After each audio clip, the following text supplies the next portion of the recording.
Hello and welcome everybody to another episode of Books and Bytes.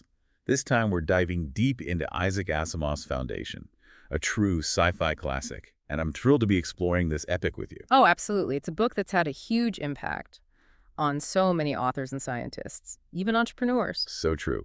For our listeners who haven't had a chance to journey with Asimov yet, can you set the stage for us? What's this grand tale all about? Well, imagine a future where humans have spread across the stars and formed a vast galactic empire ruled from the planet Trantor. It's a glorious empire, but it's starting to show its age. The signs of decay are there. And that's where Hari Seldon comes in, right?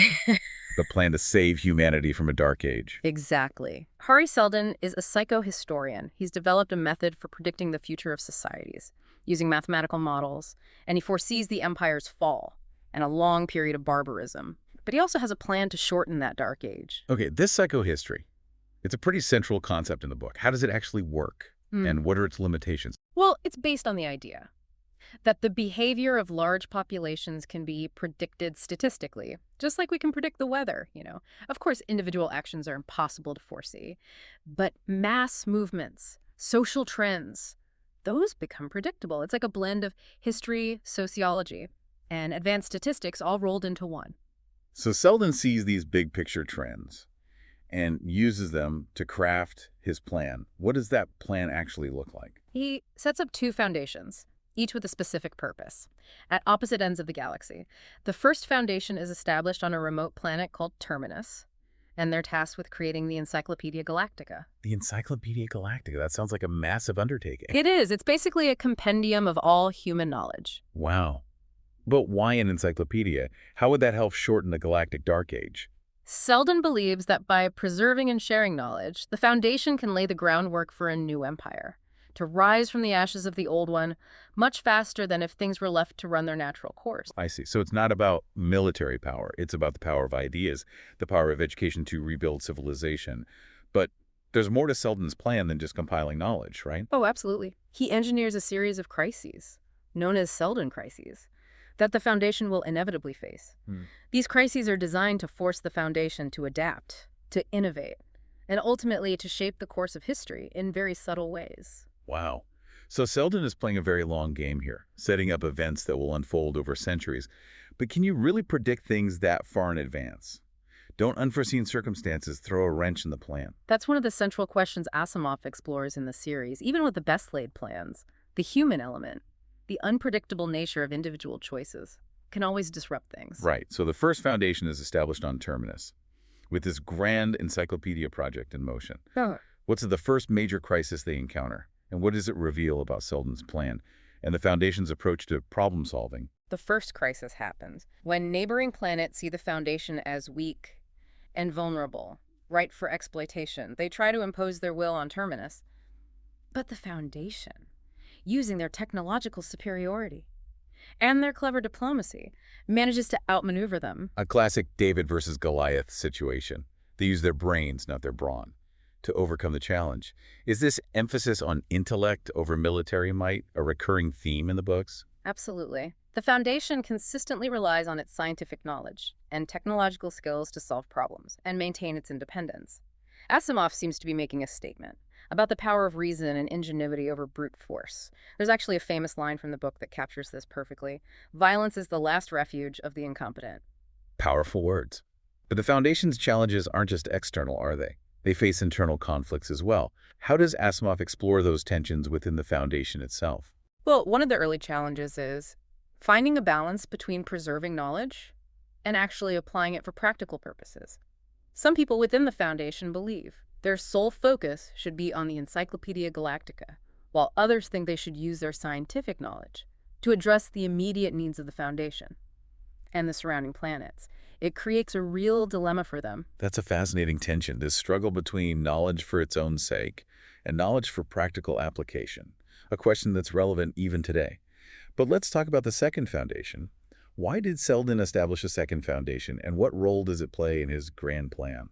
Well, the second foundation is shrouded in secrecy. It's located at the other end of the galaxy, and its purpose is to safeguard psychohistory and act as a balancing force to the first foundation. They're the guardians of the plan, equipped with mentalic powers, advanced mental abilities that allow them to influence minds and events. Mentalics, that adds a whole new level of complexity to the story. Can you give us some examples of how these mentalic powers are used? Sure, they use their powers subtly, nudging individuals and events in the right direction, making sure that Seldon's plan stays on course. For example, they manipulate a powerful ruler to act in the Foundation's favor, without him even realizing it. That's a very subtle form of manipulation. But Exactly. does this raise any ethical questions? It definitely does. Asimov forces us to ask whether the ends justify the means, even when those means involve manipulating people's minds. It's a morally gray area for sure.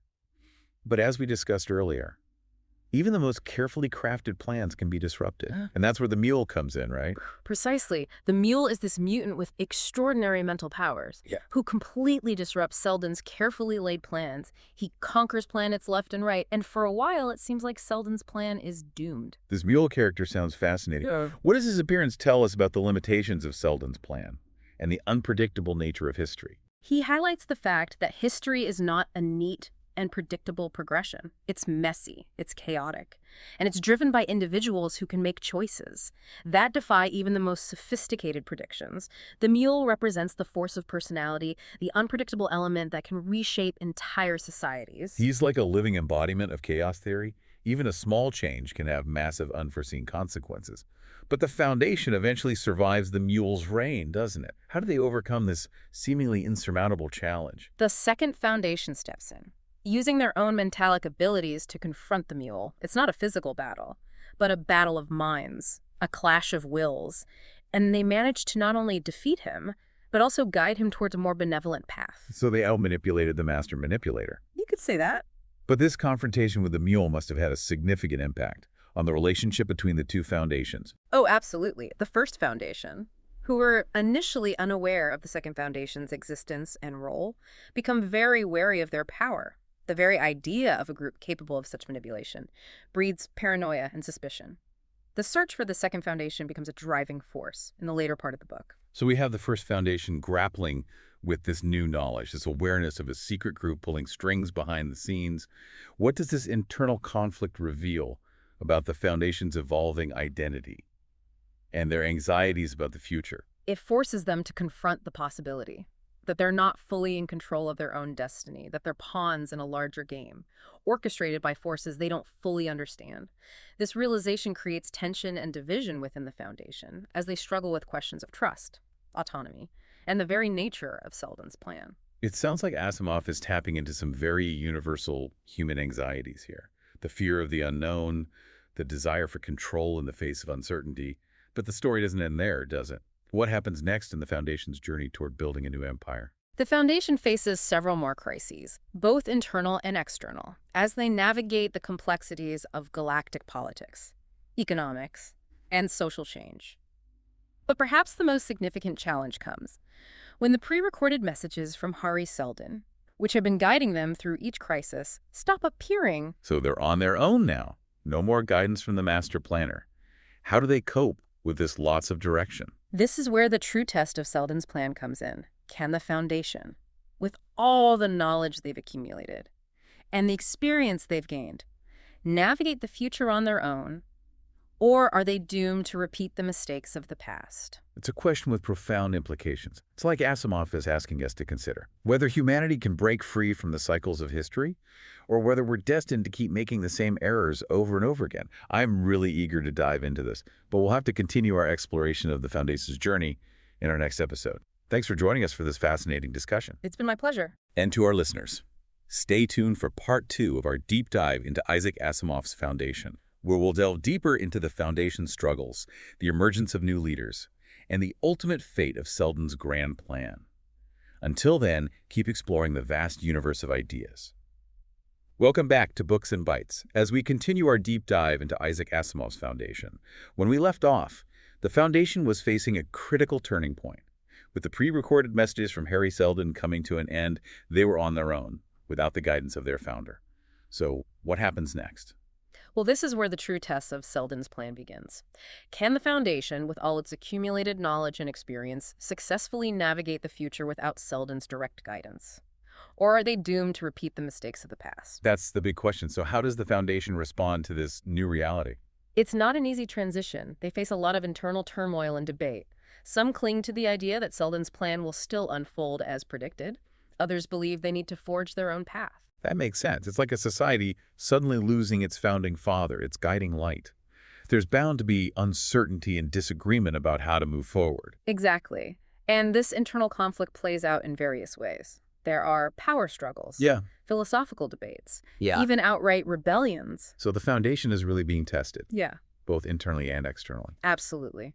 They face new threats from neighboring powers, economic crises, and the constant pressure of having to adapt to a rapidly changing galaxy. But amidst all this chaos and uncertainty, does the Foundation manage to make any progress towards Seldon's goal? They do, in fits and starts. They use their scientific and technological prowess to develop new innovations, expand their influence, and even establish a kind of galactic trade network. So they're finding ways to thrive. Yes, but it's not without setbacks. And there's always this underlying tension between those who believe in rigidly following Seldon's plan and those who think they need to be more flexible and adapt to changing circumstances. That tension between tradition and innovation. It's a theme that resonates even today. Absolutely. And Asimov explores it brilliantly in Foundation. So as the Foundation navigates these challenges, Yeah. what about the second Foundation? The one shrouded in secrecy. Ah, yes, the second Foundation. They remain a mysterious presence throughout much of the story, working behind the scenes, using their mentalic abilities to subtly influence events and ensure that Seldon's plan stays on track. So they're like the guardians of the plan. Precisely. But their methods are often morally ambiguous, right? That's one of the most intriguing aspects of the Second Foundation. They operate in a very gray area, manipulating individuals and societies for what they believe is the greater good. It raises all sorts of ethical questions. It does, and it's something that Asimov wants us to grapple with. So we have the first Foundation struggling to survive and evolve, and the second Foundation operating in the shadows. What's the overall direction of the story? Is there any sense of progress towards Seldon's ultimate goal of a new empire? Yes, but it's a slow and winding path. The Foundation faces numerous crises and setbacks, but they also achieve remarkable feats of innovation and diplomacy. And gradually, a new order begins to emerge from the chaos, an order that is subtly influenced by the Second Foundation. So it's a complex and evolving situation. Very much so, and it's full of twists and turns that keep you guessing until the very end. Well, I'm definitely hooked. I can't wait to see how it all unfolds. But for now, we'll have to pause our deep dive here. Join us next time as we conclude our exploration of Isaac Asimov's Foundation and uncover the ultimate fate of Seldon's grand plan. Until then, keep those pages turning. Welcome back to Books and Bytes. For the thrilling conclusion of our deep dive into Isaac Asimov's Foundation, we've journeyed through the rise and fall of empires, explored the power of knowledge and manipulation, and witnessed the Foundation's struggle to survive against all odds. Now, as we enter the final chapters, what's the ultimate fate of Seldon's grand plan? Does the Foundation succeed in building a new empire? Well, the answer is, it's complicated. I figured as much. Asimov doesn't offer a simple yes or no answer. Remember, Seldon's plan was designed to shorten the inevitable Dark Age, not prevent it entirely. Right, so the Foundation faces a long and arduous journey. Exactly. And along the way, they encounter a host of new challenges, internal conflicts, political rivalries, even the emergence of a powerful mutant named the Mule. Oh yeah, the Mule. We discussed him earlier. A real wild card in Seldon's plan. He throws a major wrench into things. But ultimately, the Foundation adapts and overcomes these obstacles, driven by their commitment to knowledge and progress. So they're resilient. Incredibly so. But what about the second Foundation? What role do they play in the final chapters? They continue to operate in the shadows, using their mentalic abilities to subtly guide events. But their true purpose remains a mystery for much of the series. It's like they're the puppet masters behind the scenes. In a way, yes. But their motivations are complex. They're not simply trying to control everything. They believe they're acting in the best interests of humanity. Even if it means manipulating people. It's a moral dilemma that runs throughout the entire series. So how does it all end? Does the Foundation achieve Seldon's vision? In a sense, they do, but not in the way that anyone expected. The Foundation evolves into something quite different than what Seldon originally envisioned. Really? What do they become? It's hard to put into words, but they become a force for knowledge and understanding, a beacon of hope in a galaxy teetering on the brink of chaos. So they transcend their original purpose. Exactly. And what about the second foundation? What's their ultimate fate? That's left somewhat ambiguous. Asimov hints that they may continue to exist, working behind the scenes to ensure the long-term survival of humanity. So they're like the silent guardians of the galaxy. You could say that. So in the end, Sullivan's plan does work, but not in a straightforward way. It's more like a catalyst, setting in motion a chain of events. That ultimately leads to a better future for humanity. But it's a future shaped by countless individuals, making their own choices, facing their own challenges. It's a testament to the power of human ingenuity and resilience. That's a powerful message. And a fitting conclusion to our deep dive into Foundation. Absolutely. Well, this has been an incredible journey, full of twists and turns, thought-provoking ideas, and a profound sense of wonder. I couldn't agree more. Thanks for guiding us through this complex and fascinating world. It's been my pleasure. And to our listeners, we hope you've enjoyed our deep dive into Isaac Asimov's Foundation. If you haven't read the book yet, we highly recommend it. It's a true masterpiece of science fiction, and a story that will stay with you long after you've finished reading it. Until next time, keep exploring the vast universe of ideas